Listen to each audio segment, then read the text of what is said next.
Hey everyone, so if you needed any more evidence that Republicans are not supporters of small, limited government, not that I think you do, here's this clip of Roy Moore, a Republican candidate for the Senate in Alabama, answering a direct question as to whether homosexual acts between two consenting adults behind closed doors should be illegal, in which he states it should be illegal.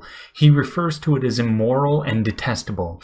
Now, he has every right to think something as ridiculous as that, but it should be small government 101, that if you don't like something that doesn't harm unwilling participants, you should not be in favor of making it illegal if you're pretending to be some proponent of small government. Roy Moore is a man that claims to be a member of a party that praises limited government, yet he would support a law that dictates what you can and cannot do in your own free time on your own private property between two consenting adults.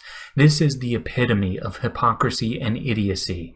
Now, like I said, Roy Moore has a right to be homophobic if he wants. He can say ew to anything he wants, no matter how childish that makes him. But what he has no actual right to do is to use government violence to prevent some action that he thinks is icky or against his religion. And that is where this stuff comes from. The crux of this viewpoint is religious in nature. To me, that underscores an unbelievable misunderstanding of the entire point of this country. You can practice your faith and believe whatever you'd like, but you do not get to force your viewpoints onto others by the barrel of a gun.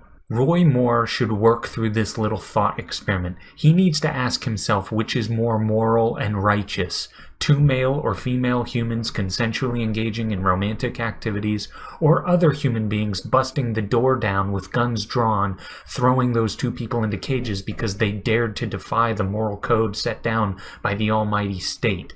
Mr. Moore really needs to think about that. If he really tries to be unbiased, I think he'd come to the logical answer. But in the meantime, he and other Republicans like him are, to use his words, immoral and detestable, and they need to be kept as far away from Washington, D.C. as physically possible. They are unbelievably dangerous to anything remotely resembling liberty or freedom. Thank you, and that's all.